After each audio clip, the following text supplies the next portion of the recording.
pas chouette aussi. Tu peux pas te barrer facilement, t'as pas mis. En plus, la première question est comme ça.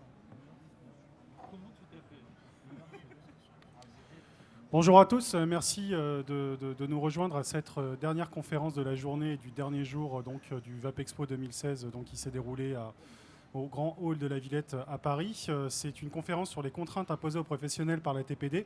Et pour assister à cette conférence, nous avons aujourd'hui Stéphane Delia de la société Titanide, nous avons Jean-Philippe Planchon de la société MyVapors Europe, nous avons Yannick Driver des Visages de la VAP, Jean Moiroux qui est de la société FU mais aussi président de la FIVAP.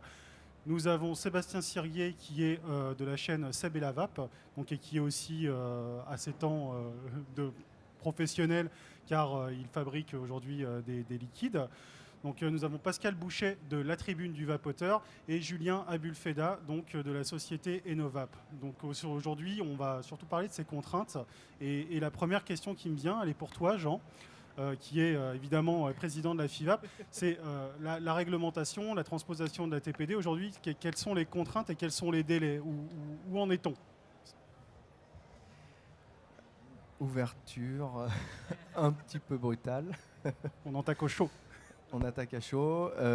Eh bien, les contraintes, disons que la transposition qui s'est faite au cours de l'année 2016 doit prendre fin forcément, puisque en 2017, les délais prévus initialement par la directive ne peuvent pas excéder le 20 mai 2017.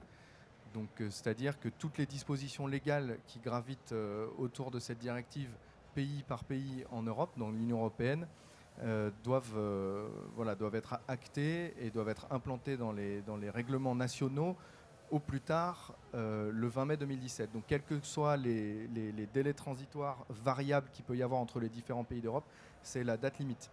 Pour la France, les choses sont un peu différentes.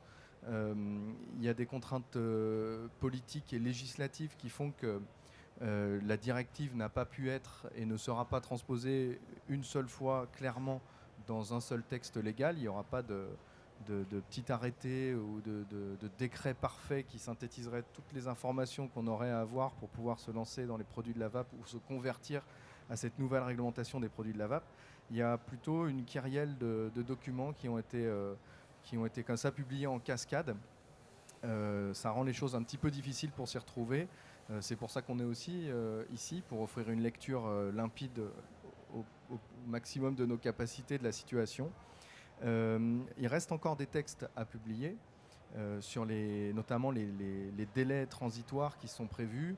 Il y a des avancées qui sont faites de notre côté par la FIVAP parce que nous sommes en relation assez constructive avec le ministère de la Santé et qui sont des points qui sont difficiles à acter aujourd'hui puisque c'est des négociations qui ne sont pas terminées. C'est un peu des négociations, il faut le dire, et qui font que les choses sont encore en suspens sur certains points.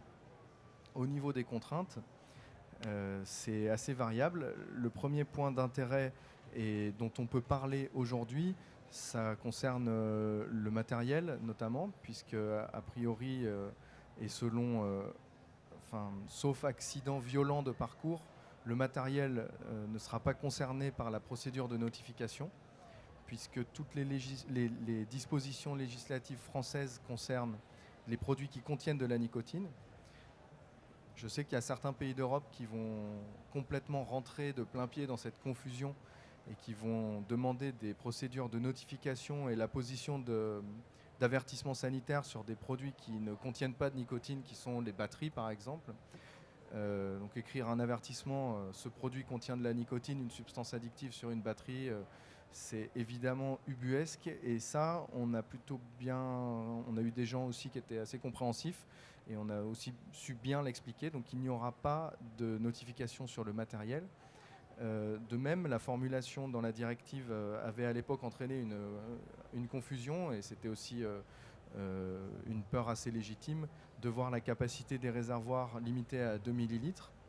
Il y a eu des différences selon la traduction des différents textes de la directive, que ce soit en français, en anglais ou dans les autres langues de l'Europe, qui a pu laisser penser que la taille des réservoirs serait limitée à 2 millilitres. Il y a des États membres qui se sont laissés avoir et qui vont ou qui ont déjà limité la taille des réservoirs à 2 millilitres, ce qui est dans l'absolu complètement stupide. On est tous d'accord avec ça, je crois. La grande chance d'une part, la traduction en français et la lecture qu'on en a faite et la lecture qu'on a poussée auprès des pouvoirs publics, c'est que cette capacité des réservoirs ne concerne finalement que les produits qui contiennent de la nicotine, donc les cartouches pré-remplies. C'était en plus la volonté initiale de la directive que de limiter la taille des réservoirs pré-remplis à 2 millilitres. Donc en France, on a évité aussi cet écueil et les réservoirs pourront continuer à faire plus de 2 millilitres, ce qui, dans un objectif de sécurité, est bien meilleur puisqu'on a moins souvent à faire un acte de remplissage, donc à ouvrir une bouteille, à transférer du liquide, etc. Ça, c'est déjà 2 avancées qui sont validées. C'est 2 excellentes nouvelles. Après, il y a d'autres petits points précis qui sont assez positifs, comme une formulation dans un des décrets qui concerne le matériau des flacons de recharge. Donc là, c'est pour les e-liquides. Il est dit que les flacons doivent être protégés du bris, quel que soit le matériau choisi. Donc ça laisse effectivement la possibilité aux fabricants d'utiliser tous les matériaux à condition qu'ils ne se cassent pas. Donc, on prend comme référence certains aspects de la norme sur les liquides qui impliquent que les flacons ne doivent pas se casser si on les laisse tomber par exemple de la hauteur d'une table. Donc ça laisse aux fabricants la possibilité d'utiliser des flacons en verre. C'est une petite liberté qui évidemment ne va pas changer la face des produits du vapotage, mais qui a son importance parce qu'elle permet d'offrir des possibilités dans le marketing pour l'export qui sont très intéressantes. J'imagine que tout ça, ça implique des coûts. Je sais aussi que cette transposition de la réglementation, elle est faite dans différents pays. Comme tu dis, manifestement, il semble que la France ait une bien meilleure transposition de cette réglementation parmi les pays européens. J'ai envie de dire, au niveau de ces coûts, de ce qui est prévu, quels impacts aujourd'hui ça peut avoir pour vos entreprises? Comme tu peux le dire aujourd'hui, tu nous dis que le matériel n'est pas concerné, mais j'imagine que des sociétés comme MyVapors, des sociétés comme Titanide ou encore comme Enovap, qui sont justement sur des problématiques de matériel, ont peut-être des difficultés à s'expandre en Europe. Stéphane? Oui, bien sûr, c'est vrai qu'on a été assez rassuré pour ce qui se passe en France, mais vu que certaines sociétés exportent, il y a une grosse incertitude sur le coût des notifications en Europe, et puis ça va forcément créer des déséquilibres entre les différents pays, et aujourd'hui, on ne sait pas encore précisément quel coût pour quel pays, donc ça va être des investissements supplémentaires, et ce déséquilibre, il est vraiment pas bon pour l'évolution du matériel, c'est clair. Mais c'est vrai qu'on est pour l'instant assez satisfait comment ça se passe en France, notamment grâce à la FIVAP. Je pense que si on est aussi bien loti, c'est que la FIVAP a quand même beaucoup œuvré dans ce sens-là et elle a réussi à assouplir cette transposition pour la France. En Angleterre, ça se passe aussi pas trop mal, mais il y a certains pays d'Europe où pour l'instant, on parle de 4 000 € par référence. C'est sûr que pour des sociétés comme nous, ça va devenir très compliqué d'exporter. Et il faut vraiment arriver à clarifier les choses. Et l'idéal, ça serait une uniformisation au niveau européen, parce que ça devient assez ubuesque que d'un pays à l'autre, il y ait des telles différences, quoi. Alors, ce que j'ai dit au début, évidemment, s'applique à la France. Et pour nous, c'est évidemment le combat principal. Mais c'est vrai qu'une fois que nous aurons digéré un petit peu les spécificités du marché français, dans les perspectives d'export intra-européennes, évidemment va s'ouvrir la grande kyrielle des différentes réglementations qui pourront être, au final, une fois qu'elles seront vraiment passées, mises côte à côte, être comparées. Et là, il y aura un enjeu d'intelligence stratégique pour arriver à comprendre, interpréter, se positionner sur les marchés, savoir si les produits valent la peine sur tel et tel marché, la rationalisation des catalogues, la distribution exclusive par des partenaires qui, s'occupant eux de la notification et des procédures légales, pourront éventuellement avoir des distributions exclusives. Il y a vraiment des impacts qui seront très forts sur l'export. Je partage. Donc les plus grandes difficultés, on va dire la TPD, sur le fond, c'est une bonne chose. Mais sur la forme, c'est très compliqué. Il y a beaucoup de choses à redire. D'accord. La première chose, c'est l'harmonisation, puisqu'il n'y a aucun deux États membres qui ont la même réglementation. Donc c'est un vrai casse-tête chinois pour nous, parce qu'on vend dans toute l'Europe et c'est assez compliqué. En plus, on n'a pas les billes pour pouvoir pour pouvoir s'organiser, pour provisionner aussi, parce que on ne sait pas combien il faut provisionner, voir avec les banques si on doit emprunter ou pas, on n'en sait rien du tout. Après, il y a des risques aussi de déséquilibre en Europe, parce que la France est complètement libre au niveau de la notification. Enfin, il n'y a pas de notification pour matériel, donc la France va devenir une plaque tournante du marché au noir, c'est clair. Hein, je veux dire, donc voilà, donc il va y avoir un gros déséquilibre, moi ce qui me fait peur. Voilà. Puis une lecture très compliquée du marché européen. Voilà, ce qui est dommage parce que après sur le fond, TPD est une bonne chose. Encore une fois, on prend des produits qui sont ingérés par des êtres humains, c'est la moindre des choses qu'il y ait des tests d'émission, qu'on s'assure qu'il n'y ait pas de produits nocifs, qu'on sache exactement ce qu'il y a dans ces produits, exactement qu'on va chercher un paquet de gâteaux dans un magasin, on veut savoir ce qu'il y a dedans. Donc c'est tout à fait légitime, la TPD dans le fond, mais sur la forme c'est exécrable parce que on est vraiment pris en otage. C'est très difficile de piloter une entreprise, en tout cas quand on travaille international, parce qu'on ne sait pas du tout. Donc on définit plusieurs scénarios, plusieurs champs possibles. Mais voilà. Et l'atout, c'est qu'on doit être extrêmement flexible. Mais aujourd'hui, voilà, c'est plus sur la forme que sur le fond que la TPD dérange. Comment ça se passe pour vous Si je peux rebondir sur ce que tu dis, c'est vrai que nous, la TPD, en soi, c'est une très bonne chose, mais ça nous a apporté de nouvelles contraintes. C'est-à-dire que, par exemple, pour vendre en France, on pourrait très bien faire un produit avec un réservoir qui dépasse les 2 millilitres, mais on a été obligé de s'ajuster par rapport aux autres pays qui n'ont pas accepté cela, ce qui fait que dans notre produit, en l'occurrence, c'est 2 réservoirs de 2 millilitres, alors que de base, on souhaitait faire plus. Sachant qu'on veut vendre à l'international, voilà, c'est un peu dur, c'est un peu compliqué de s'adapter aux règles par pays. Voilà, c'est vraiment la grosse problématique pour nous actuellement. D'accord. Et Jean ? Ouais. Ce que je voulais juste dire, c'est que quand on dit la TPD est une bonne chose, un cadre réglementaire rationnel et de bon sens pour les produits du vapotage serait une bonne chose. La directive tabac, c'est quand même une assimilation brutale aux produits du tabac. C'est comme mettre le poison et le médicament dans le même paquet. Donc il ne faut pas dire ça non plus. Merci de... C'est vraiment la notion de cadre réglementaire qui, effectivement, est une bonne chose. C'est une bonne direction de toute façon. On a besoin de sécurité sur nos emplois, sur nos métiers. Et il n'y a qu'en passant par des dispositions légales qui encadrent tout ça qu'on peut aussi avoir un écho médiatique un peu plus favorable au fil du temps. Une prise de conscience, je dirais, sincère et honnête des professionnels de santé et faire progresser les produits de la vape. Non, mais c'est pour ça que j'ai de dit... langage. Non, parce que je répète ce que j'ai dit, et j'insiste dessus.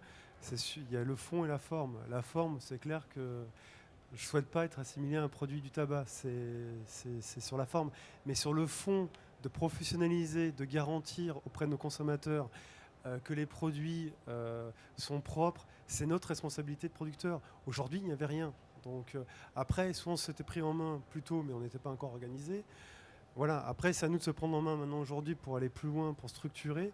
Mais encore une fois, je distingue bien le fond et la forme. Sur la forme, il y a plein de choses qui ne vont pas. Le 10 ml, je ne suis pas du tout d'accord. Être assimilé auprès des produits de tabac, je ne suis pas du tout d'accord. Le 2 ml qui soit limité sur certains États membres, je ne suis pas du tout d'accord. Mais après, sur le fond, le fait qu'on ait une responsabilité et qu'on s'assure que les produits qu'on vend et que des êtres humains ingèrent tous les jours dans leurs poumons, je trouve que c'est normal. Et si ça n'avait pas été fait par la TPD, on aurait dû le faire, ça aurait pu être... nous-mêmes. Et je finis juste pour la TPD. Je veux dire, on voit le changement des comportements. Avant, on était considérés comme soit comme des fous, des outsiders, ou c'était une mode. Maintenant, il y a un cadre réglementaire qui existe. Moi, j'ai plus du tout les mêmes relations avec mes banquiers et avec les assureurs. Les assureurs ne voulaient pas m'assurer, les banquiers ils venaient me voir, mais voilà. Maintenant, ils viennent me voir tous les jours. On n'est plus du tout dans le même cadre. C'est pour ça qu'encore une fois, il faut voir le côté positif. Il ne faut pas être naïf, je suis d'accord avec toi, il ne faut pas être naïf. Il faut continuer à lutter justement pour défendre notre métier. Mais voilà, il y a des choses bonnes, mais ce n'est pas suffisant, je suis d'accord avec toi. Il faut pas... Non, mais c'est vrai que ça va apporter aux professionnels une stabilité dans leur relation avec d'autres acteurs de leur vie économique. C'est évident. Si on prend le rythme légal pour faire des directives européennes, le cadre légal qui va nous être imposé l'année prochaine, il sera là pour au moins 7 ans, beaucoup plus probablement 10 ans.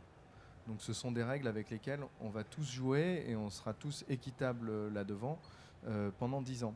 C'est quand même un grand confort dans la perspective de continuer à faire du business.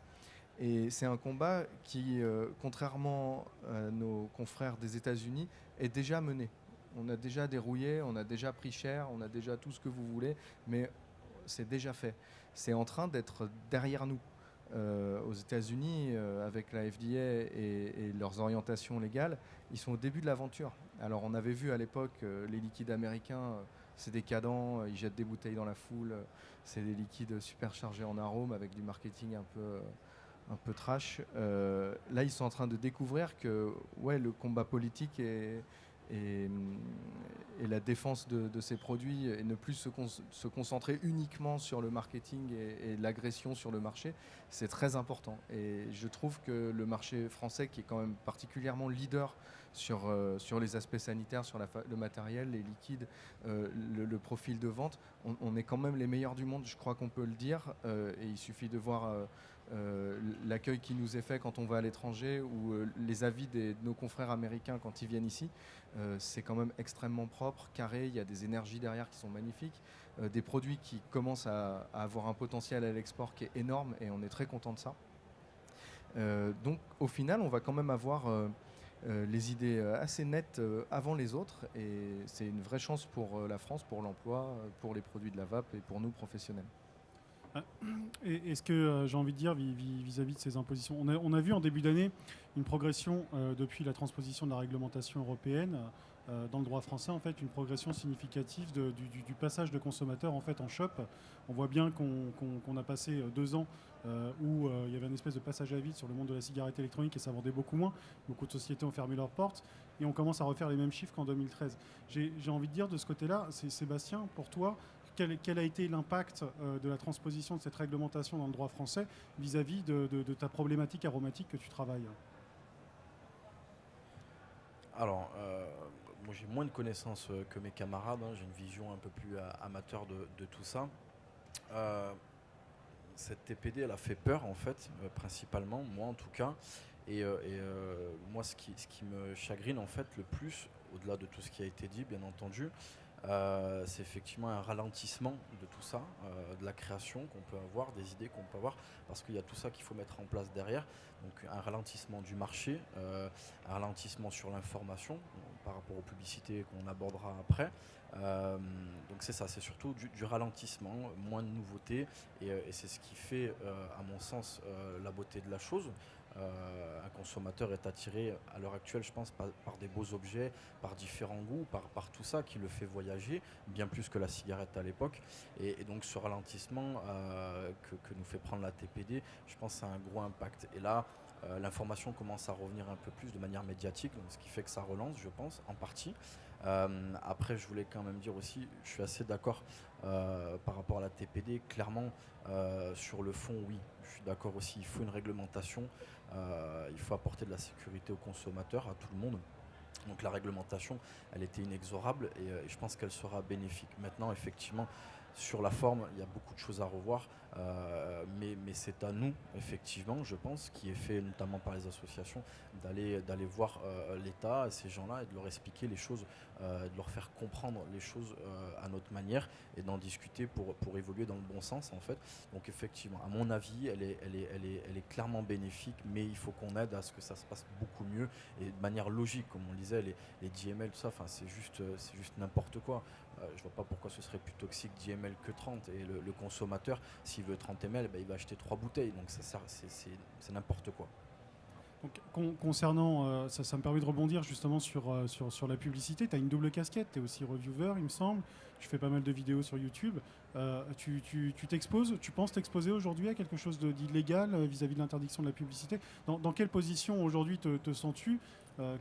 Comment tu vois les choses? Alors, on en parlait juste avant.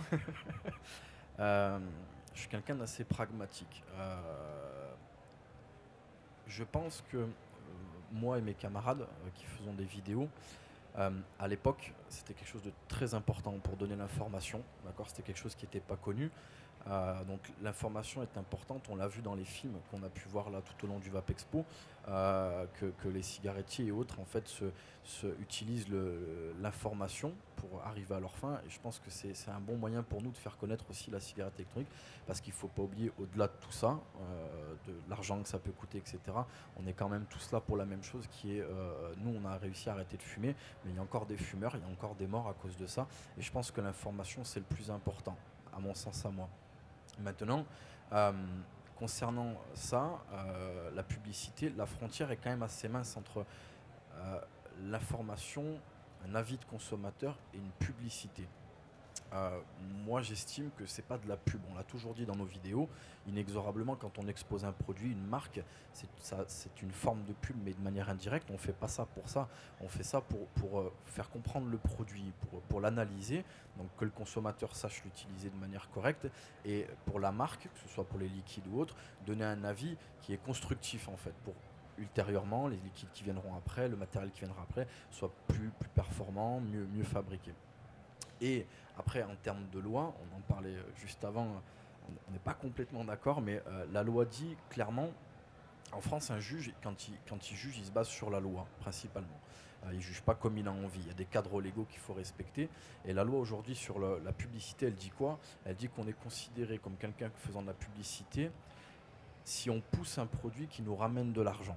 Voilà. Si je gagne de l'argent par rapport à ça, je suis considéré comme quelqu'un faisant de la pub. À l'heure actuelle, moi, pour mes vidéos, je n'ai jamais été payé par qui que ce soit. Ce ne sera jamais le cas. Donc après, effectivement, on en parlait, il faudra peut-être le prouver. Donc je pense peut-être m'exposer effectivement à des ennuis. Mais moi, quoi qu'il en soit, je suis droit dans mes bottes. Je n'ai jamais été payé pour ça. Donc je ne peux pas être considéré aux yeux de la loi française comme quelqu'un faisant de la publicité. Le jour où ça arrivera, on verra. Mais je pense peut-être m'exposer effectivement à des potentielles sanctions, mais qui, je pense, n'iront pas jusqu'au bout. Voilà. Merci. Pascal? Si je peux rajouter un petit mot, au-delà de la publicité, il y a aussi le volet de la propagande, l'interdiction de propagande. Et la question que je me pose, c'est quel champ d'action encore possible pour les associations, que ce soit l'EDUS, que ce soit la Vape du Cœur aujourd'hui, qui rencontre des difficultés sur sa pérennité à cause de cela. Pour la Tribune du Vapoteur, on veut mener des actions sur le terrain. Alors nous, on ne parle pas trop produits sur la Tribune du Vapoteur, donc on est moins concerné par ce problème de publicité. Mais en revanche, la propagande, on est à fond dedans. Si demain, on met en avant de façon très importante les 3 films qui sont sortis, est-ce qu'on risque de payer 100 000 € d'amende ou pas? Est-ce qu'il faut qu'on aille au clash? Est-ce qu'il faut créer un procès, une jurisprudence pour faire avancer les choses? Voilà. Et de ton côté, Yannick, avec les visages de la vape, tu es un peu un ovni, j'ai envie de dire, excuse-moi, dans toute cette action. En fait, est-ce que tu as ressenti une baisse depuis le passage de la transposition en mai? Comment tu arrives à t'introduire dans ce domaine? Comment les visages t'es perçus? Parce que c'est quand même à la base une initiative citoyenne qui est là pour montrer la vape dans toute sa beauté à travers des photographies. Comment tu te sens dans cet écosystème? Bah moi, j'ai pas eu beaucoup de soucis en fait par rapport à la TPD, contrairement à beaucoup de mes amis, hein. Mais clairement, moi je l'ai fait. Je suis directement parti sur le principe de pas faire de pub en fait pour aucun fabricant de liquide ou de matériel. Le but c'était vraiment de montrer juste la diversité de la communauté et non la diversité des jus, du matos, etc. Je m'en fous, clairement, je m'en fous. J'ai été approché par différentes marques pour demander si on ne pouvait pas mettre un logo, et le but n'étant pas de gagner de l'argent à la base, hein, je l'ai fait juste pour montrer cette communauté que quelqu'un à 18 ans qui a envie d'arrêter de fumer passe par la vape pour arrêter, comme à 78 ans. Voilà, c'est ça le but principal. J'avais un peu peur au moment où la TPD est passée et qu'on a vu ce engouement sur Facebook. Je pense que beaucoup l'ont vécu. Oui, notre site va être fermé, il faut passer tout en masqué, en privé, etc. Moi, je ne l'ai pas fait. J'attendais un peu avec hâte finalement que Facebook ou quelqu'un me contacte en disant faut fermer parce que le but est artistique, clairement, hein, ce qu'on a vu avec le livre. Donc, personnellement, je ne me sens pas très concerné par la loi parce que, en soi, je ne vois pas comment faire de la pub pour une marque, mais forcément faire de la pub pour une communauté. Ça, oui, clairement, pour mettre ça en avant, pour montrer qu'on est tous des gens ordinaires et pas des ovnis, comme tu me disais. On n'est pas tous des ovnis, on est juste des personnes qui ont arrêté de fumer et surtout des personnes qui ont vu une opportunité de créer de l'emploi. Et aujourd'hui, je pense que beaucoup de gens qui... On ne sait pas où ils seraient sans la vape, mais d'une façon très positive. Je pense que ça a créé énormément d'emplois et des opportunités qu'on n'a pas eues il y a des années. Donc voilà, moi aujourd'hui je ne suis pas très inquiet pour ce que je fais, mais forcément pour que je puisse faire ce projet, il faut que le domaine reste en vie, il reste sain. Donc c'est plus mes inquiétudes sont plus par rapport à mes amis qui fabriquent du liquide, qui fabriquent du matériel, et les consommateurs forcément aussi. Alors nous concernant, pour justement cette interdiction de publicité, c'est vrai que ça nous a beaucoup embêtés. En effet, on essaye d'apporter une innovation sur le marché et malheureusement on ne peut pas communiquer dessus. Donc c'est pas de post Facebook boosté, c'est pas de AdWords. Et voilà, comment arriver à faire découvrir aux gens cette innovation sans pouvoir faire de publicité. C'est la grande question qu'on a en ce moment et c'est vrai que ça ralentit beaucoup quand même l'apport de nouvelles innovations, en tout cas l'apport de ces connaissances et de ces innovations aux consommateurs. Comment on gère cette interdiction aujourd'hui dans la fabrication du matériel aussi de votre côté vis-à-vis de My Vapors et de Titanide? Quel est aujourd'hui, est-ce que vous avez ressenti des impacts significatifs, nets, formels, que vous avez pu quantifier à travers les ventes depuis cette imposition d'interdiction? Alors pour My Vapors, c'est un peu plus simple parce qu'on communique uniquement auprès des professionnels. Donc on a une liberté totale. On peut faire du mailing, envoyer des magazines, des brochures. Donc c'est beaucoup plus simple. Et en tout cas, depuis l'application de la TPD, on n'a pas vu de baisse de chiffres, même bien au contraire. Il n'y a pas de cause à effet, enfin il n'y a pas de lien. Voilà, mais bon, nous c'est beaucoup plus simple. Et pour Titanide?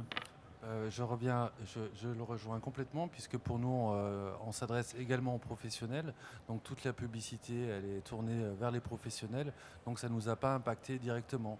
Mais c'est sûr que indirectement, puisque les professionnels vont revendre nos produits, si eux-mêmes ne peuvent pas en faire la publicité, c'est forcément un frein, évidemment, quoi. Donc indirectement, on est touché. Et pour The Fu, Jean, car tu as aussi la casquette liquidier, est-ce que tu as ressenti des différences, des variables? À date, pas encore vraiment, parce que je pense que d'une part, les professionnels sont toujours en train de digérer cette interdiction. De toute façon, il n'y a jamais eu des budgets suffisants dans la profession pour avoir un rayonnement dans les médias habituels que sont la télévision, l'affichage, la radio et la presse grand public. Donc là-dessus, il n'y a pas eu vraiment de changement. De toute façon, on n'avait pas la thune pour le faire. Donc ça n'a changé rien pour qui que ce soit sur ces grands médias. Déjà là-dessus, c'est un point qui est important à noter. Il y a quand même un avant et un après, mais pas sur les grands médias. Ensuite, les sujets dont on a le plus parlé, c'est les réseaux sociaux, Internet, les campagnes locales dans les médias locaux, l'affichage aussi. Tout ça, c'est des domaines où malheureusement, effectivement, l'interdiction, elle est totale et aveugle. Donc, si on faisait un encart dans le magazine régional, ça, c'est plus possible. Si on mettait des affiches dans le quartier, c'est plus possible. Les flyers, c'est plus possible. Donc ça, il suffit d'arrêter de le faire. Et après, les seuls moyens qui nous restent de faire de la publicité, comme tu l'as dit, c'est la communication B2B. Donc là-dessus, on note des initiatives qui sont en train de se consolider un peu. Alors forcément, les magazines historiques B2B, comme PGVG par exemple, se retrouvent renforcés et la pertinence de leur choix initial est complètement validée. D'autres magazines comme eSigma, qui étaient destinés au grand public, doivent imaginer des stratégies pour se rapatrier sur le B2B s'ils veulent continuer à faire la publication. Donc ça, j'imagine que c'est en cours. Ensuite, on a toujours la possibilité de vendre en ligne. La boutique online est considérée comme une boutique physique, un peu différente, mais dans les grandes lignes comme une boutique physique. Donc un site de vente en ligne, c'est quand même un média qui est accessible à tout le monde. Sur lequel il est possible de vendre les produits, de les mettre en photo, de les décrire. Donc ça permet d'exposer un catalogue de produits auprès du grand public, même s'il est interdit de les vendre aux mineurs et que c'est toujours bien de faire un petit tunnel d'entrée avec une validation de la date de naissance. Ce sont des produits qui sont exposés. Donc à partir du moment où un site internet vend un produit, il a le droit de citer. Un site internet qui ne vend pas de produits n'a pas le droit de citer. Donc là-dessus, je pense qu'évidemment, il y a des stratégies qui sont à faire. La principale étant de faire des sites internet sur lesquels on vend des produits. Quand bien même l'objectif n'est pas de faire du profit avec la vente en ligne, Il faut vendre des produits afin d'avoir un site internet. Alors si je peux me permettre, contrairement à ce que tu disais, Jean, il y a quand même certaines entreprises de la VAP qui ont fait des communications télé. En 4x3, il y en a eu quand même énormément, et même à la radio. Et peut-être l'avantage de cette interdiction de la publicité, c'est aussi un avantage pour toutes les entreprises qui sont déjà en place au niveau d'une nouvelle concurrence. Parce qu'aujourd'hui, arriver sur le marché un nouveau fabricant de matériel ou un nouveau fabricant de liquide, pour se faire connaître, il a quand même beaucoup moins de facilité que pour nous qui sommes déjà en place. Donc au final, c'est quand même un avantage de ce côté-là. Et je dirais que maintenant, notre publicité, pour nous en tout cas, la meilleure publicité, ça va être la qualité des produits et le bouche à oreille. Et ça bloque quand même pas mal de nouveaux potentiels concurrents qui pourraient se lancer aujourd'hui.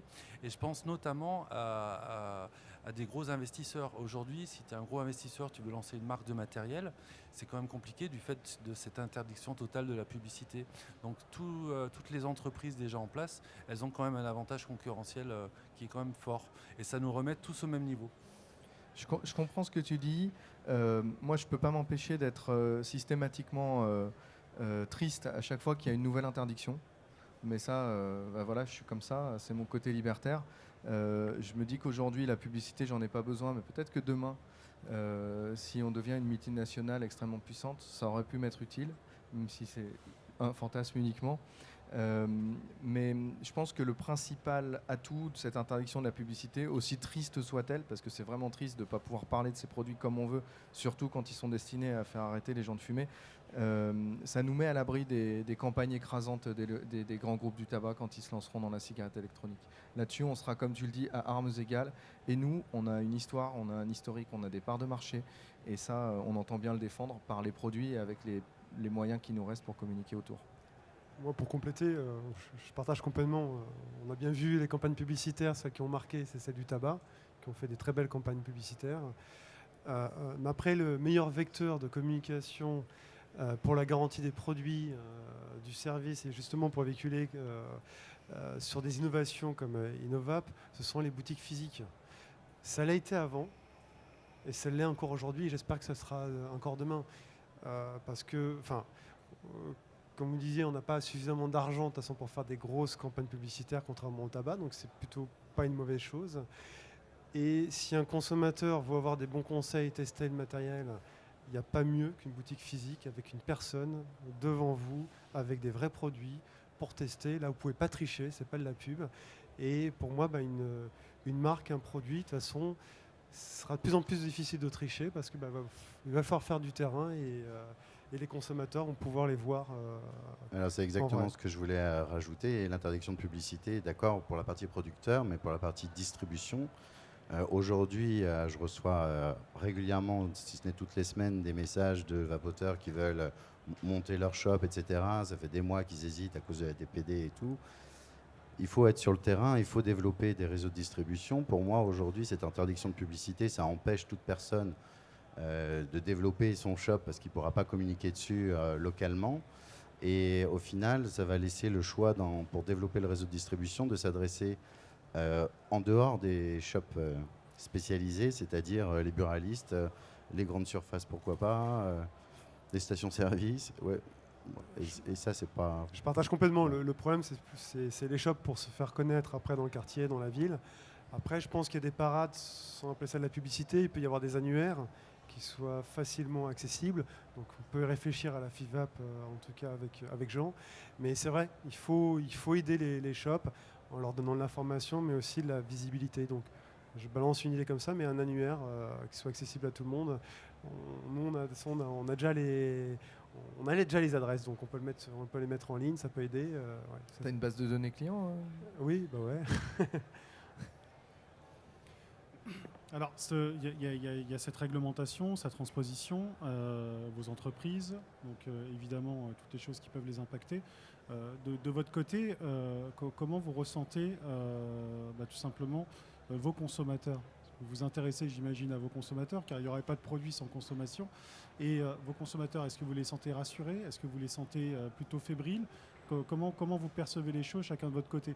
Notamment, je te lancerai la question à toi, Pascal, qui a justement cette particularité de pouvoir lier professionnels et consommateurs sur la tribune du vapoteur. Aujourd'hui, est-ce que tu as plutôt tendance à faire face à des fights entre consommateurs et professionnels, ou est-ce que tu penses qu'il y a une synergie, une communication entre ces deux mondes? Alors, il y a une synergie, une communication entre ces deux mondes, mais elle est largement insuffisante, en fait. Je pense que les consommateurs doivent soutenir les professionnels producteurs et distributeurs, et à l'inverse, il faut que les distributeurs et producteurs prennent parfois beaucoup plus en considération la communauté de vapoteurs, et notamment ce qui a tendance à être un petit peu oublié, je le remarque encore aujourd'hui au Vapexpo, c'est les fumeurs, les primo-vapoteurs, où aujourd'hui, l'offre de produits à leur destination est vraiment très très faible, quoi. Pour trouver un liquide en 18 mg aujourd'hui, c'est extrêmement compliqué. Donc j'ai un peu l'impression qu'on se replie un petit peu sur nous-mêmes, on se protège parce qu'on est attaqué de toutes parts, mais qu'il faut aller de l'avant, il faut aller chercher les fumeurs. Il y a encore une dizaine de millions de fumeurs en France, si on parle que de la France, à aller chercher. Nous, c'est ce qu'on souhaite avec la tribune du vapoteur, si on s'adressait à ces gens-là. Voilà. Je suis entièrement d'accord avec toi. C'est vrai que globalement, la vision générale d'un salon comme celui-ci, nous, fabricants notamment de liquides, c'est une course en avant. C'est un contexte qui est très concurrentiel. C'est vrai qu'il y a des tendances à suivre, il y a des tendances à créer.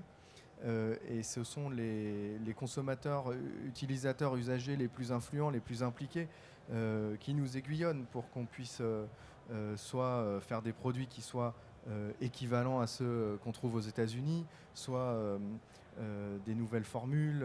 Et là-dessus, c'est un peu l'énergie qui nous drive vers l'avant. Mais effectivement, on oublie une large partie du marché qui sont les clients qui rentrent dans le shop et qui échangent même pas un mot avec la personne qui tient la boutique et qui prennent 5 fioles à la menthe en 16 et qui partent avec. Et c'est leur consommation au final pour un mois. Et ils reviennent le mois d'après et le rituel continue. Et ça, c'est des gens qui déjà ne fumeront pas de clope entre leurs 2 passages en boutique. Et c'est ça qu'on veut. Nous, c'est vrai qu'on a récemment repris conscience de ça. On a réorienté les gammes. On a travaillé beaucoup, alors il a fallu développer des liquides tabac, etc. On est revenu dessus, on a essayé de faire un reset de toute notre expérience sur les gourmands, etc. pour revenir sur des standards. Et c'est assez difficile quand tu t'es approprié des goûts avant et que tu bosses pour faire un custard qui déchire. Derrière un tabac de débutant, il faut vraiment reprogrammer le logiciel et c'était plutôt intéressant au final. Là, on a présenté les produits, je suis assez content du résultat. Je les découvre aussi sur le stand parce que c'est toujours... une fois que le liquide est dans la bouteille, c'est toujours différent de les essais du labo, quoi. Moi, je trouve que le consommateur, tout comme les professionnels, il est agressé en ce moment. On voit, nous, on a été attaqués de toutes parts et on réagit, c'est bien normal. Mais ce qui me chagrine le plus, c'est vraiment pour les vapoteurs, pour les consommateurs. On voit clairement des gens qui aujourd'hui passent à la vape, ça marche, ils sont contents.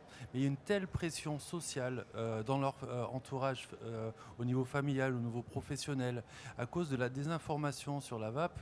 Il y a des gens qui sont à la vape et qui vont retourner au tabac à cause de cette pression. Tu sais pas ce qu'il y a dedans. Alors moi, j'ai entendu que c'était encore plus nocif que le tabac. Et les gens, ça leur fait peur, ça. Et on voit tous les jours en boutique des vapoteurs qui sont un petit peu désemparés et qui sont rassurés par les professionnels. Mais cette pression sociale due à la désinformation, elle est quand même catastrophique. Il suffit de voir un peu les statistiques. Je crois que cette année, en France, il y a un sondage qui disait comment vous voyez la vape par rapport au tabac. Il y a plus de 60% de la population qui estime que la vape peut être aussi au moins dangereuse que le tabac. Et ça, c'est catastrophique parce qu'il y a 2-3 ans, on n'était même pas à 40%. Donc ça prouve que la désinformation, elle a quand même été efficace. Et le consommateur, là-dedans, c'est lui qui paye le prix, quoi, qui est directement impacté par cette désinformation. Et c'est quand même catastrophique parce qu'il y a quand même des vies en jeu derrière. Et voir des vapoteurs arrêtés juste parce que tous les jours on les agresse. Quand on fume une clope, il n'y a personne dans la rue qui vient te voir, qui te dit « Ouh là là, attention, fumer tue ». Tout le monde le sait. Alors quand tu vapotes, tous les jours, il y a quelqu'un qui va venir te dire « Ouh là là, mais c'est quoi ton truc? T'es fou, tu mets ta vie en danger, quoi ». C'est ça qui est catastrophique. Et on ne sait pas ce qu'il y a dedans de toute façon. Et on ne sait toujours pas ce qu'il y a dedans. Il y a aussi un truc, je suis désolé, je te coupe. Le fait est qu'aujourd'hui, dans certaines entreprises, on peut retrouver des coins fumeurs où les vapoteurs sont obligés d'aller. Donc la personne qui vient de se mettre à vaper, qui essaye d'arrêter de fumer, qui se retrouve avec ses collègues, voilà, il voit son collègue en train de se fumer une clope, et forcément ça va pas l'aider, en tout cas dans son arrêt. Après, au niveau de la TPD, moi de ce que j'ai pu remarquer, c'est que ils étaient à la fois rassurés sur certaines choses qui sont très positives, comme la traçabilité des liquides, etc. S'assurer que ce soit de bons ingrédients qui soient utilisés, de qualité pharmaceutique. Et ensuite, ils sont comme nous embêtés par les 2 millilitres, tout ce genre de choses, quoi. Yannick, Sébastien, vous êtes très proche des consommateurs finalement à travers vos métiers. Toi Yannick, j'imagine que quand tu prends des photos, tu discutes quand même avec les personnes que tu as en face de toi. Quel est à toi ton ressenti Yannick et toi aussi Sébastien vis-à-vis de tes reviews et des retours tout simplement des personnes qui regardent tes vidéos? Comment tu perçois les choses aussi Par rapport à mes reviews, je suis assez d'accord avec Pascal. L'évolution qu'il y a eu dans la cigarette électronique fait que maintenant les gens à qui je parle sont déjà convaincus en fait. Et donc ça c'est un problème, j'ai plus besoin de les convaincre, ils viennent sur ma chaîne pour découvrir des choses mais j'ai plus besoin de les convaincre. Donc effectivement il y a clairement une scission qui a été faite. Je comprends les marques puisque j'en suis une aussi où on essaie de suivre le mouvement. Mais il y a clairement les fumeurs qui cherchent, désirant de arrêter ça, je pense, été oubliés par ce mouvement-là. Donc effectivement, c'est vrai que c'est bien de revenir aux bases, parce que si on pose la question à plusieurs shops, quand tu demandes à des shops normaux, c'est pas les gars comme nous qui faisons le fond de commerce. Nous, on fait nos coils, ça nous coûte rien, on fait du dye, ça nous coûte rien. C'est la personne qui vient acheter ses 5 fioles de menthe, qui vient acheter ses résistances, qui fait fonctionner les shops. Donc effectivement, le ressenti c'est un petit peu perdu et du coup un petit peu ovni, c'est-à-dire qu'il y en a plusieurs, moi j'en parle, viens au salon, etc. Et les retours qu'on a pu voir dans les films aussi, c'est ils nous voient, ah tu vapes sur quoi, ouais j'ai un quadruple twisted machin, voilà, déjà le gars il va arrêter de fumer, tu lui montres un truc comme ça et il te dit allez je vais chercher mon paquet de Camel, c'est beaucoup plus simple pour moi. Donc effectivement je les sens oubliés. Voilà, moi je les sens oubliés. Et donc du coup je rebondis sur un truc que tu as dit tout à l'heure où je suis pas complètement d'accord avec toi. C'est ça, on est là pour débattre. Par rapport à la publicité, pour se protéger, effectivement, si on est tous au même niveau, je parle de l'industrie du tabac, c'est un plus. Par contre, je pense que demain, l'industrie du tabac sort un produit correct, propre, qui veut faire une grosse campagne de pub. Je parle vraiment d'un produit qui sauve des vies, hein, pas un truc qu'ils ont modifié, et qui veulent faire une campagne de pub. Ben moi, je suis d'accord et qu'ils y aillent. Pourquoi ? Parce que eux, ils touchent les fumeurs justement en bureau de tabac. Et donc, une grosse campagne comme ça pourrait les faire venir chez nous. Moi, je l'ai souvent dit par rapport à Vibe et tout ça. Au moins, le fumeur, il voit un truc comme ça, c'est pas top. Je suis d'accord avec ça. Pour nous, c'est pas top. Peut-être que pour lui qui fume sa clope, c'est déjà mieux. Mais au moins, il va se poser la question et il va aller poser des questions à des vapoteurs qui verra plus comme des gens bizarres puisqu'il a déjà touché ça un petit peu du doigt. Il va aller sur internet, il va tomber sur mes vidéos à moi, il va tomber sur des vidéos du salon et c'est là je pense qu'on peut récupérer. Donc c'est pour ça que je suis pas complètement Non mais je suis d'accord avec ce que tu dis et l'expérience te donne raison. C'est-à-dire que la dernière campagne de l'industrie, enfin des produits de la vape de l'industrie du tabac, je crois que c'était Logic Pro. C'est vrai que ça a été la première fois qu'il y avait une campagne d'affichage national sur un produit du vapotage. Et les retours des professionnels, c'est que ça a ramené plein de monde dans les boutiques de cigarettes électroniques. C'est vrai. Et toi de ton côté, Yannick ?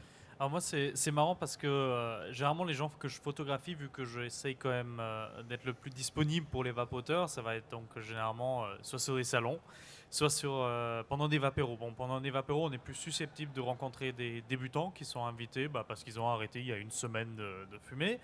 Mais c'est pas non plus la majorité. Là où j'ai senti quand même et où j'ai eu des retours très drôles, c'est maintenant depuis que le livre est sorti et que forcément ça fait partie de mon book. Je ne travaille pas que dans la vape, je fais de la photo entre guillemets ordinaire si on veut. Et c'est plus, j'ai eu encore un retour hier d'un client de mariage qui me dit t'as sorti un livre ? J'ai dit oui, je suis même au salon pour le présenter. Comment ça, il y a un salon, ça marche ça la vape ? Il est fumeur, hein. Donc c'est quand même plus là où je vais aussi avoir quelque part un impact qui me rend fier, c'est-à-dire je peux expliquer à des personnes qui n'ont rien à voir avec le domaine, qui n'ont peut-être pas la chance d'avoir des vapoteurs autour d'eux, hein. Il y en a beaucoup encore. La preuve, le nombre de fumeurs en France est quand même assez important. Et des gens qui ne sont jamais posé la question, donc par rapport à eux, j'explique, je montre déjà les images qui voient que c'est pas qu'un phénomène qui touche les 18 à 25 ans, hein. Parce qu'on pourrait dire, ouais, c'est un truc de jeune, machin. Non. Justement, c'est tout le contraire. Ça touche tout le monde, tous les gens qui sont addicts à la clope. Donc c'est là où j'ai plus senti un impact et là aussi où j'ai senti toute cette désinformation qui a porté ses fruits. On en parlait juste il y a 5 minutes. Mais c'est toxique, mais c'est ceci, mais c'est cela. Et voilà, il y a moyen vraiment d'expliquer. Parce que je dis tout simplement, est-ce que tu penses vraiment que je sors un livre là pour montrer des belles personnes qui vont crever d'ici 2 ans ? Comme projet artistique, ça serait osé, on va le dire comme ça, mais c'est quand même pas le but. J'ai pas envie de me suicider professionnellement, clairement. Donc c'est plus là où j'ai senti cet impact de gens complètement neutres et en dehors du domaine. Parce que malheureusement, et heureusement en même temps, les gens que je photographie ont quand même une certaine conscience déjà de ce domaine-là. Et moi, mon but, c'est quand même de les faire participer en disant, est-ce que tu veux faire quelque chose pour la vape ? Est-ce que tu veux prêter ton image pour défendre ce domaine-là ? Voilà. Merci. Pour toi, Jean-Philippe, quelle est ta perception au niveau du consommateur, même si tu bosses en direct avec des professionnels? J'imagine que tu t'intéresses quand même beaucoup au retour terrain sur la consommation des produits que tu vends. Qu'est-ce que tu ressens aujourd'hui au niveau de ces consommateurs? Alors, ouais, je rebondis sur ce que disait Jean, c'est que la Logic a été un formidable accélérateur de démocratisation de la cigarette électronique. Moi, j'ai eu beaucoup de magasins qui nous ont dit que c'était très positif. Donc sur ce coup-là, après, qu'est-ce que je veux dire? Je suis un peu fatigué là, c'est un peu la fin du salon, hein. Mais c'est chaud là. ce qui est dommage et ce qui est bien, c'est qu'on peut avoir des actions artistiques, on peut parler de façon librement. Voilà, ce qui m'inquiète un petit peu, c'est le débat, comme disait Stéphane tout à l'heure. On ne peut pas avoir la pub ou pas la pub. Bon, c'est un premier problème, je suis d'accord, mais je pense qu'il y a des façons de distribuer parce qu'on a des réseaux de gens compétents qui sont présents sur le terrain, donc je ne suis pas inquiet.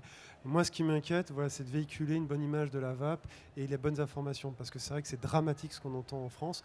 Quand vous traversez la Manche, vous allez en Angleterre, le ratio il est complètement différent. Je veux dire, si vous n'entendez pas ça, c'est ceux qui disent que la vape, c'est aussi au moins autant nocif que la cigarette, voire plus, se font passer pour des abrutis, alors qu'en France, c'est le contraire.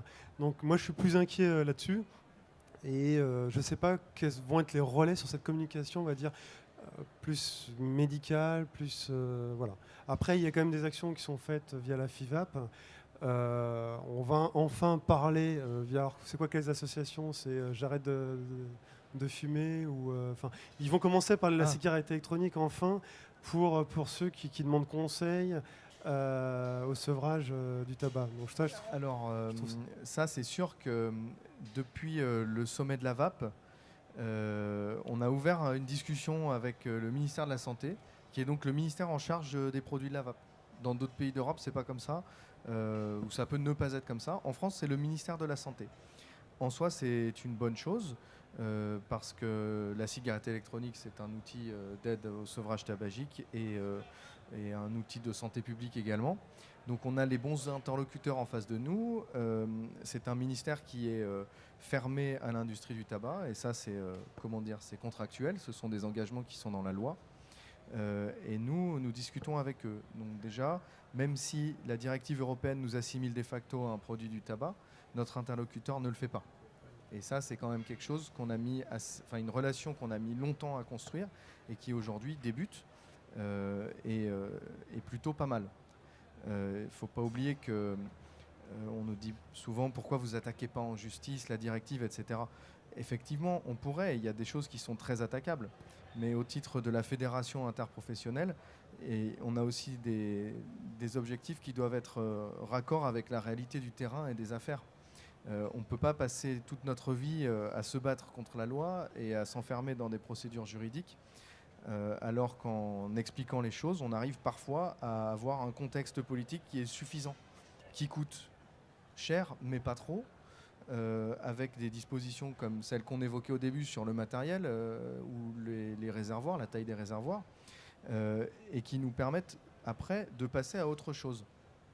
Ça, c'est une ligne politique qu'on a conduite dès le début et depuis le début et qui continue aujourd'hui, qui n'exclut pas les possibilités de recours en justice si jamais il y avait, entre guillemets, des trahisons dans cette relation qui est encore fragile. Mais voilà, aujourd'hui, c'est notre position. Il y a une donnée qui va changer quelque chose, voilà, les contraintes imposées aux professionnels par la TPD, je vois le titre de la conférence, il y a quand même pas mal de données qui vont changer, notamment une sorte de délégation de pouvoir qui va être faite de la part des ministères aux associations du secteur, donc notamment les associations anti-tabac qui sont des historiques, soit du sevrage, enfin principalement du sevrage, je le dirai pourquoi après, une délégation de pouvoir qui va faire que ces associations vont pouvoir attaquer les professionnels. Ça, c'est une dimension qui est extrêmement importante et dont on ne parle pas souvent. Et à l'avenir, je dirais les sanctions ne viendront pas forcément d'un contrôle ou d'un ciblage spécifique du ministère ou des pouvoirs publics. Ça sera des associations qui vont porter plainte parce qu'elles en ont le droit, parce qu'on leur a donné le droit, qui porteront plainte et qui diront « cette société ne respecte pas telle disposition de la loi tabac. Cette société fait de la publicité. Les descriptions ne sont pas conformes à ce qu'il est autorisé de faire. » Donc ça va créer un maillage juridique qui sera assez bordélique et j'espère que dans un avenir proche, on va arriver à tisser un dialogue constructif avec ces associations pour leur faire comprendre qu'on a les mêmes objectifs et qu'il serait absolument ridicule de charger les professionnels du secteur avec encore plus de contraintes et des soucis juridiques. Jean, je t'interromps juste 30 secondes. Est-ce que les associations peuvent attaquer d'autres associations ? Je pense que c'est possible, ouais. Je pense que c'est possible. Il faut qu'il y ait quand même un terrain solide. Il faut qu'une association ait dit des trucs moches sur l'autre, par exemple. Mais aujourd'hui, en France, les associations anti-tabac, c'est quand même des organismes qui sont financés par l'État, qui sont subventionnés. C'est pas notre cas. Nous, on doit gagner notre argent à la sueur de notre front. Je dis pas que c'est pas difficile de faire un dossier de subvention, hein, mais on doit quand même employer des gens, etc. Et il y a quand même deux tendances. Il y a celle, on parle de ça depuis le début, mais il y a la tendance du sevrage total. Ça, c'est un peu la posture des gens qui n'ont jamais fumé, qui n'ont pas connu d'addiction et qui disent bah, tu fumes, bah, vas-y arrête, t'as qu'à arrêter. C'est une affaire de volonté. Non, c'est pas une affaire de volonté, on le sait tous. S'il suffisait d'avoir de la volonté, on fumerait pas. Parce que de la volonté, dans notre quotidien, on en a tous. À plein de moments de la journée, on fait preuve de volonté. Quand il faut se lever le matin, par exemple, on fait preuve de volonté. Bah voilà. Et ça, on en a tous de la volonté. Et même les gens qui ont une énorme force de caractère, des fois, ils sont déprimés parce qu'ils font un essai d'arrêt tabagique et ils n'y arrivent pas. Ils me disent, pourtant, je me connais, je sais que j'ai de la volonté. Dans les affaires, dans ma vie professionnelle et familiale, j'ai de la volonté, je lâche rien. Mais là, j'ai tenu 3 mois et j'ai repris la clope et je ne sais pas pourquoi. Et donc, ce n'est pas une affaire de simple volonté. Le sevrage, ça n'est pas la solution.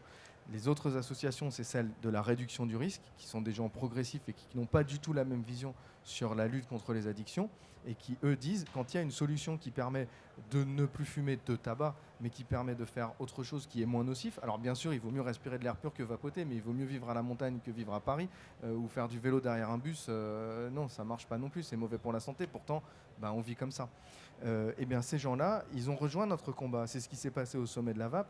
Et ce sont des professionnels de santé qui ont un historique très long dans ce genre de domaine, cette lutte dans la réduction des risques, qui ont eu permis, par exemple, qu'il y ait des seringues gratuites en pharmacie. À l'époque, il y a eu un débat de société sur faut-il favoriser l'accès aux seringues aux toxicomanes qui s'injectent de la drogue.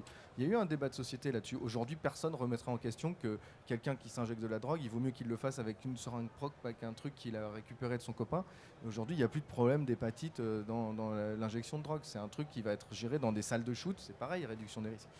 Donc je pense qu'il y a beaucoup de chemin à faire dans nos relations avec ces acteurs du paysage politique, du paysage social, pour qu'on puisse trouver une position qui soit au moins progressiste et qu'on ne se fasse pas attaquer par des associations avec lesquelles on partage des objectifs finaux qui sont identiques, à savoir offrir 10 ans de vie de plus aux Français qui sont fumeurs et qui sont enfermés là-dedans. Merci Jean. De ton côté, au niveau de la consommation, comment ça se passe vis-à-vis des Novap? Je sais qu'il y a un espèce de hit control. Comment tu vois aussi ce côté-là en termes de consommation? Est-ce que tu penses que le produit que tu développes est susceptible d'aider? Comment tu vois les choses et quels sont les retours des consommateurs qui ont pu essayer? Alors nous on est parti sur une approche un peu différente où l'idée était plus de mieux gérer en fait sa consommation de nicotine tout au long de la journée, d'où l'utilisation d'un double réservoir de notre produit qui vous permet de gérer la concentration en nicotine. Alors au niveau des utilisateurs, donc il y a deux avis. Pour les vapoteurs confirmés qui ne fument plus depuis déjà plusieurs années, eux ils voient le côté récréatif. Ils sont déjà convaincus en fait par la vape, donc ils savent qu'ils vont pas s'y remettre, mais ça va leur permettre d'avoir le plaisir qu'ils pourront avoir à chaque instant de la journée. Et ensuite il y a tous les primo-accédants qui eux, par rapport à leur avis, c'est c'est génial, je vais enfin savoir la quantité de nicotine que j'inhale et je vais pouvoir surtout la maîtriser. Alors après il y a ce côté automatique aussi qu'on a développé qui permet de diminuer progressivement l'apport en nicotine, et c'est tout un côté plus orienté vers la santé, et là pareil les primo-accédants applaudissent ça parce que c'est enfin quelque chose qui va un outil qui va leur permettre, sans se prendre la tête, sans avoir de choses compliquées à faire, de diminuer et sans qu'ils s'en rendent compte. Donc c'est vraiment ça l'intérêt. Merci Julien, merci à tous. Avant de clôturer cette conférence, est-ce qu'il y a des questions dans la salle ?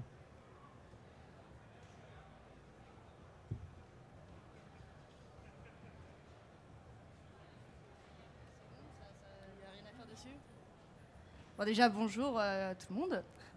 Moi, j'ai un petit problème qui me gêne. Dans ma région, il y a beaucoup de tabac qui affiche librement un énorme sticker avec écrit « Vente de cigarettes électroniques ». Pourquoi pas nous ? Moi, j'ouvre mon magasin et j'ai pas le droit à communiquer sur mon ouverture, à rien faire. Donc, j'ai du mal à comprendre ce système de tabac qui vendent de la AIO, qui ne conseille pas, et nous, on n'a pas le droit à de la visibilité. Donc j'aurais voulu savoir qu'est-ce qui va en être pour les tabacs. Il y a une réponse légale qui s'applique aussi bien au tabac qu'aux magasins spécialisés de produits du vapotage. C'est que c'est interdit de faire de la publicité en dehors des affichettes non visibles de l'extérieur, d'un format de 50 par 70 cm. Je pourrais faire une petite synthèse des contraintes imposées aux professionnels par la TPD si vous voulez à la fin, parce que j'ai répondu à plein de questions. Donc c'est interdit de faire de la publicité, on a le droit d'avoir une vitrine, on a le droit de mettre sur la devanture du magasin qu'on vend des produits du vapotage. Il faut juste plus faire de référence au tabac. Donc si le nom il contient SIG ou fume, etc., ça va plus être possible, il va falloir changer de nom de boutique, c'est assez douloureux mais il faut l'envisager. Et donc c'est des bureaux de tabac qui sont dans l'illégalité depuis le 20 mai 2016. Et voilà, je pense qu'eux aussi bénéficient de cette période un peu transitoire qui profite bien à nos shops parce qu'il faut qu'on imagine des solutions, il faut qu'on crée des enseignes, il faut qu'on change de nom. Donc pour le coup, c'est vrai que c'est un petit peu injuste quand on essaye de suivre les règles à la lettre, et c'est une très bonne chose de voir un bureau de tabac qui l'affiche en grand, mais à terme, eux non plus ne pourront plus faire ça, et je pense que l'année prochaine, ça va commencer à se mettre en place. Après, il vaut mieux un peu faire les bons élèves là-dessus pour éviter d'attirer des contrôleurs de la DGCCRF dans toutes les boutiques de France. Eux-mêmes ont beaucoup de travail et nous aussi, on a mieux à faire, donc il faut commencer à réfléchir. Et puis ça peut permettre de faire un peu de rebranding dans la boutique. Finalement, toutes les contraintes, il faut en faire des défis. C'est triste à dire, on aime bien être en situation de confort des fois, mais je pense que le marché il reste ouvert, il reste très concurrentiel, et c'est bien de prendre toutes ces questions-là comme des défis, d'essayer de le faire le mieux possible, de façon astucieuse, pour rouler sur ces changements légaux comme si on avait un gros 4x4, c'est une bosse, puis on passe par-dessus et après on peut continuer à faire de la route, quoi. Une autre question ?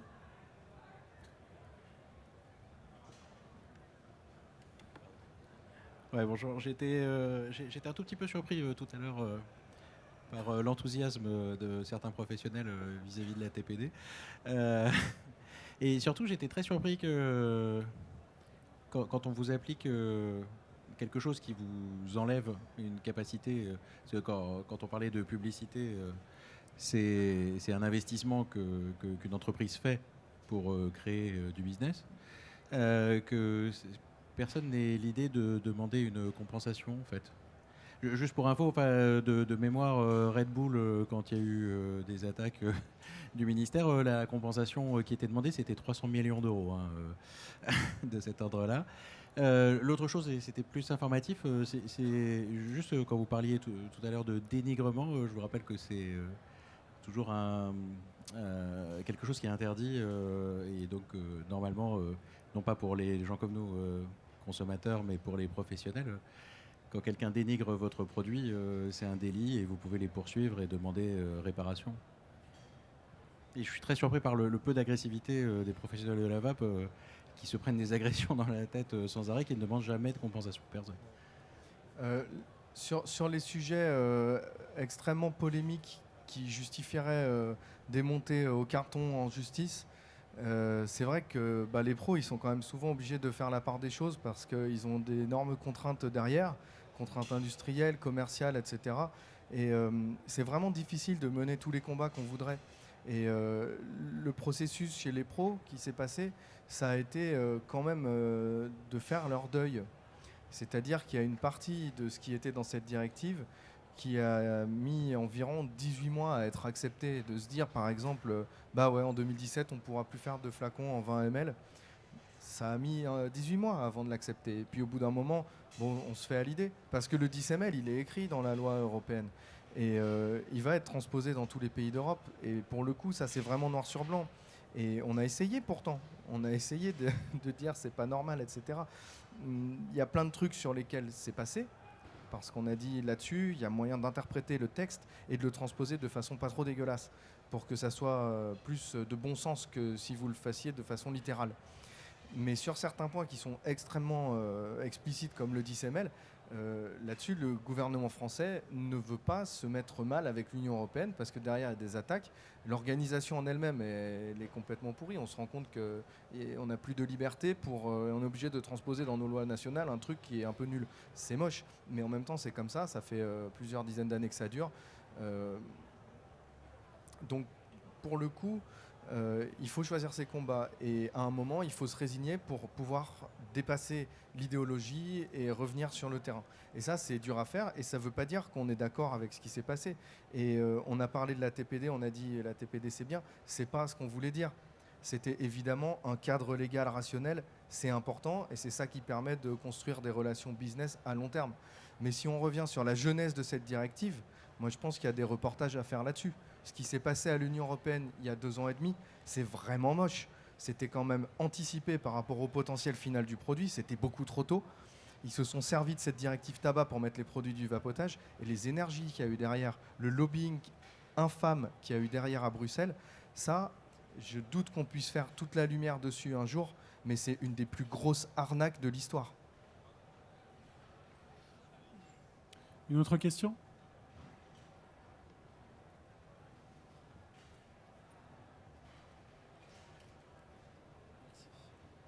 Bonjour. Moi, ma question, c'était pour savoir si sur les grandes bouteilles de 20 ou 30 ml, sans nicotine, est-ce qu'on pourra toujours les vendre ou pas ?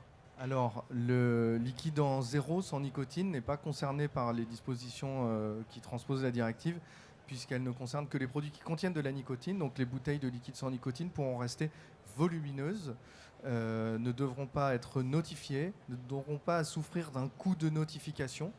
Je pense d'ailleurs que les professionnels doivent proposer des liquides sans nicotine dans des formats importants afin ne serait-ce que les professionnels en boutique puissent avoir des vitrines qui ont de la gueule. Voilà, c'est mon avis. Merci beaucoup. Une autre question ? Bon, il n'y a plus de questions. Pardon, une dernière. C'est le moment, il faut y aller. Notification, étiquetage, tout ça, allons-y.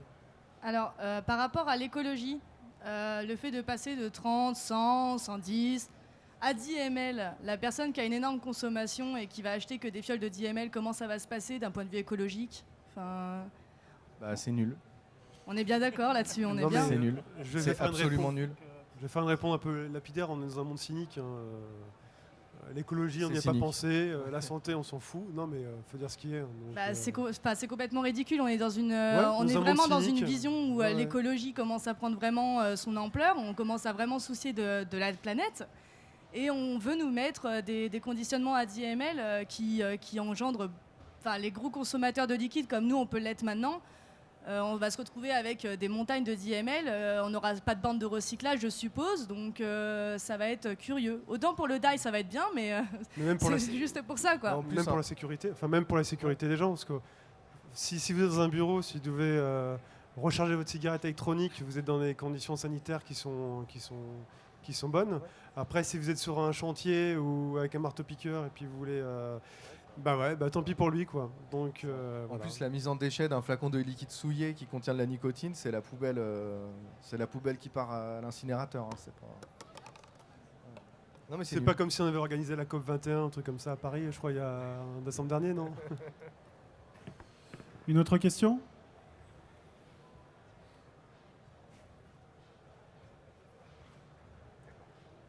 Oui, bonjour. Vis-à-vis de la dangerosité de la nicotine, justement, quand on en parlait, il y a eu de nouvelles études. Est-ce qu'on ne peut pas agir là-dessus? C'est-à-dire que quand on voit que la nicotine, au début, qui était dangereuse même à des petits niveaux, maintenant qu'on sait qu'à 3, à 6, à 9 mg, on a quasiment plus de danger, comment on ne peut pas demander, je ne sais pas, hein, au ministère de la Santé de dire, voilà, du 0 jusqu'au 6, bouteilles comme on veut, et à partir du 6, bouteille de 10 ml.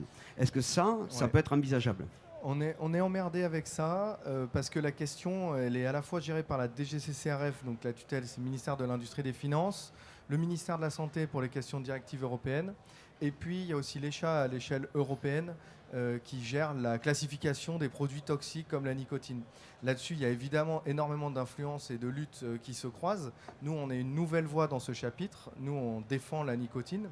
On veut que ça soit un produit qui soit, certes, avec certaines mises en garde de bon sens, parce que ça reste dangereux pour les enfants, mais qu'on puisse au moins s'entendre sur des étiquetages qui soient harmonisés entre les pays d'Europe. Et tout ça, la question de la classification de la nicotine est en débat à l'Union européenne. Ça impacte la DGCCRF et les relations qu'on a avec eux sur l'uniformisation des étiquetages sur la nicotine.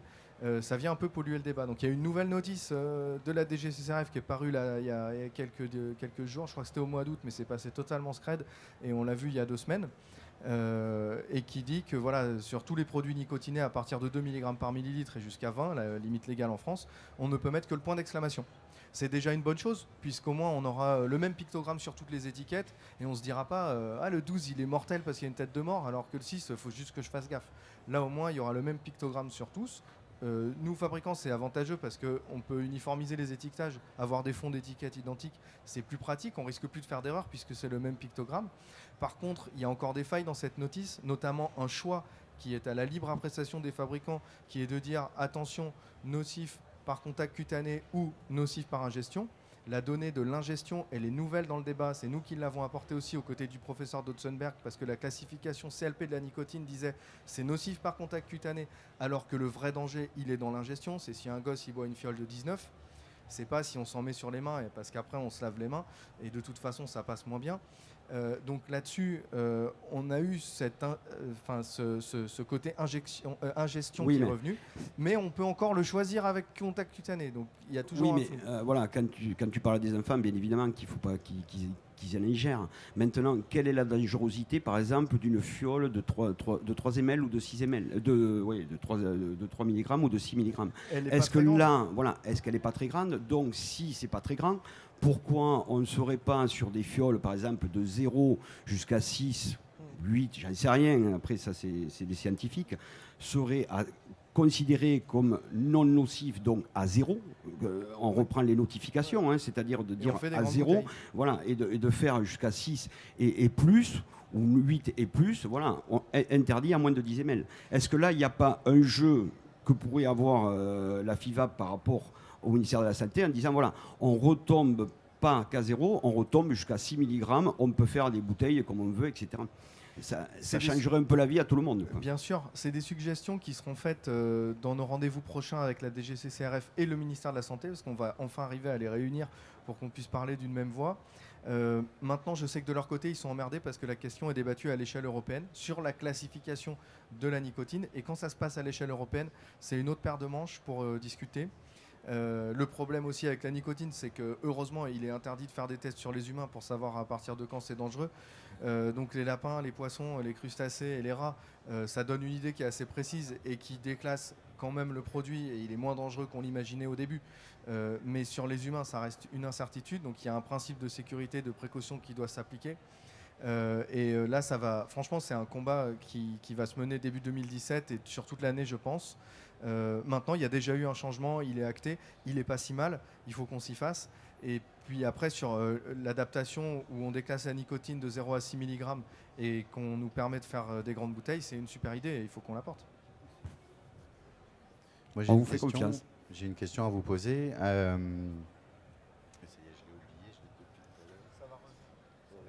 Ah oui, est-ce que vous avez évalué l'impact de cette TPD sur le coût, sur le prix et la répartition entre consommateurs, distributeurs, producteurs? Est-ce que ça va diminuer le pouvoir d'achat des vapoteurs, tout simplement? Alors, et deuxième question derrière, est-ce que vous avez commencé à engager des conversations avec le ministère de la Santé ou la DGCCRF sur le principe de taxe qui est très probable que ça arrive par la suite? Bien sûr, bien sûr. Alors, déjà pour répondre à la deuxième question sur la taxation, s'il y a discussion, ça ne sera pas avec les pouvoirs publics français dans un premier temps, ça sera à l'Union européenne. Parce qu'il y a déjà des réunions et des groupes de travail qui sont organisés à l'échelle de l'Union européenne sur la taxation des produits du vapotage. L'argumentaire qui est déployé par les sociétés du tabac, c'est de dire on n'y comprend plus rien avec cette TPD, il y a des législations qui sont différentes dans tous les pays. Nous, on propose d'unifier les choses en mettant une taxe sur les produits du vapotage qui soit identique dans tous les pays. Voilà, c'est ça leur argumentation et ça vient de commencer. C'est la deuxième réunion, on y était. On n'était pas nombreux. Et c'est vraiment leur argumentation. Et ils disent c'est une solution pour qu'on permette aux consommateurs de s'y retrouver. On va taxer les produits du vapotage de la même manière dans tous les pays de l'UE. Donc ça, c'est un gros combat qui s'annonce. La première question, c'était sur les coûts, l'impact du coût au niveau du consommateur. Ouais. J'ai des inconnus dans l'équation, c'est la réaction des consommateurs au nouveau conditionnement en 10 ml. Là-dessus, évidemment, le prix va augmenter. Mais il n'augmentera pas de manière visible, puisque un 5,90, un liquide 10 ml à 5,90, il vaudra toujours 10 ml, il sera toujours à 5,90. Peut-être 6,10, 6,20, 6,30, selon les stratégies des fabricants. Il y en a qui vont peut-être reporter une partie du coût sur les consommateurs. Nous, on ne va pas le faire, ce n'est pas l'objectif. Par contre, un liquide qui était à 25 € en 50 ml, donc qui vaut 4,90 € les 10 ml, il va passer à 5,90.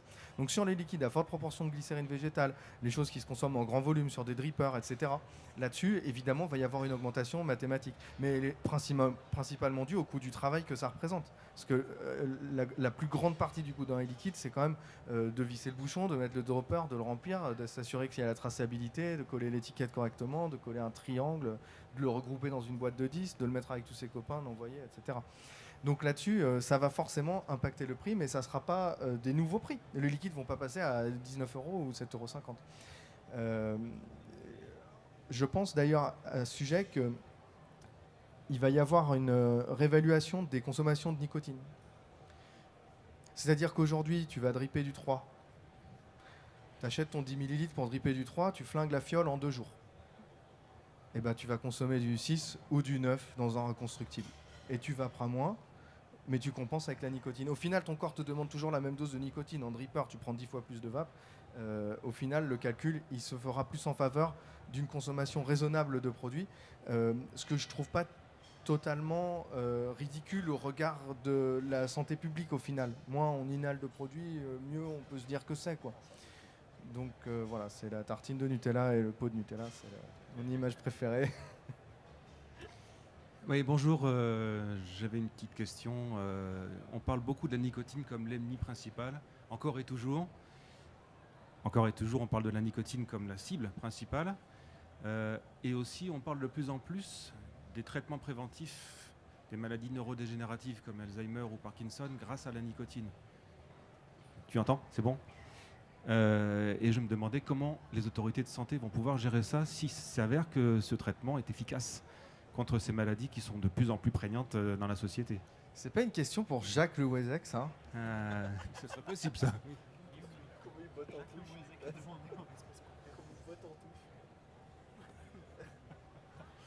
Joker?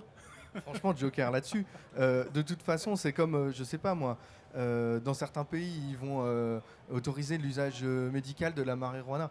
C'est pareil, qu'est-ce qu'ils vont faire quand ils se rendront compte que c'est vachement utile pour les gens qui ont le cancer, que ça leur donne l'appétit et que ça apaise les douleurs? C'est pareil, c'est des progrès qui sont sociétaux. Et sur la nicotine, de toute façon, l'accès il est relativement libre puisqu'il suffit d'acheter une gomme à mâcher dans une pharmacie. Bon, oui, non, mais il y a plein d'usages. Après, moi, je sais qu'il y a des personnes dans le game qui sont beaucoup plus expertes sur ces sujets-là que moi. Alors il est temps de clôturer cette conférence. Je vous remercie tous pour votre venue. Donc, nous étions avec Stéphane Delia de la société Titanide, donc avec Jean-Philippe Planchon de la société My Vapors Europe, avec Yannick Driver des Visages de la Vape, avec Jean Moiroux de FU et président de la FIVAP. Nous étions avec Sébastien Sirguet donc de Seb et les Vapes et aussi aromaticien. Nous étions avec Pascal Boucher de la Tribune du Vapoteur.